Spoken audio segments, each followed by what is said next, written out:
ভাবুন তো, সুন্দর দেখানোর জন্য কেউ যদি ১-২ বার নয় বরং ৩৮৮ বার প্লাস্টিক সার্জারি করায়। শুনতে অবিশ্বাস্য লাগলেও সম্প্রতি এমন একটি দাবি ঘিরে সোশ্যাল মিডিয়ায় ব্যাপক আলোচনা শুরু হয়েছে। ইরানের ইনফ্লুয়েন্সার আনাহিতা নাচোকে ঘিরে ছড়িয়ে পড়ে চাঞ্চল্যকর খবর। বিভিন্ন প্রতিবেদনে দাবি করা হয় তিনি নাকি জীবনে ৩৮৮টি কসমেটিক সার্জারি করিয়েছেন।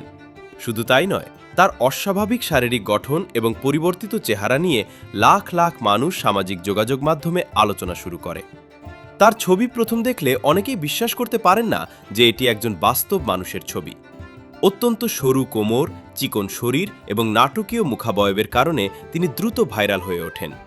কেউ তাকে সাহসী বলে প্রশংসা করেছেন, আবার কেউ তার শারীরিক অবস্থা নিয়ে উদ্বেগ প্রকাশ করেছেন। সবচেয়ে আলোচিত বিষয় ছিল ৩৮৮টি সার্জারির দাবি।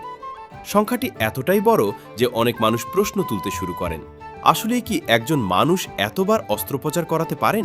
সোশ্যাল মিডিয়ায় তার অনুসারীর সংখ্যা দ্রুত বাড়তে থাকে। অনেকে তার জীবনযাপন সম্পর্কে জানতে আগ্রহী হয়ে ওঠেন। বিভিন্ন ভিডিও ও ছবিতে তাকে বিলাসবহুল জীবনযাপন করতে দেখা যায়। তবে একই সঙ্গে তার চেহারার পরিবর্তন নিয়ে সমালোচনাও কম হয়নি।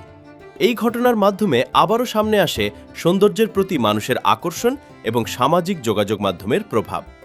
আজকের ডিজিটাল যুগে অনেকেই নিখুঁত দেখানোর চাপে ভোগেন। ফিল্টার, এডিটিং এবং কসমেটিক পরিবর্তনের কারণে বাস্তবতা আর ভার্চুয়াল জগতের মধ্যে পার্থক্য করা অনেক সময় কঠিন হয়ে যায়। বিশেষজ্ঞরা বলেন, কসমেটিক সার্জারি ব্যক্তিগত সিদ্ধান্ত হলেও অতিরিক্ত সৌন্দর্য চর্চা কখনো কখনো মানসিক ও শারীরিক ঝুঁকি তৈরি করতে পারে। তাই কোনো ট্রেন্ড অনুসরণ করার আগে তার সম্ভাব্য প্রভাব সম্পর্কে সচেতন থাকা জরুরি। আনাহিতা নাচোর গল্প শুধু একজন ইনফ্লুয়েন্সারের গল্প নয়, এটি এমন এক যুগের প্রতিচ্ছবি যেখানে ভাইরাল হওয়া, জনপ্রিয়তা পাওয়া এবং নিখুঁত দেখানোর আকাঙ্ক্ষা অনেক সময় বাস্তবতার চেয়েও বড় হয়ে ওঠে। তবে ৩৮৮টি সার্জারির দাবিটি নিয়ে এখনও নানা বিতর্ক রয়েছে। অনেক তথ্য স্বাধীনভাবে যাচাই করা।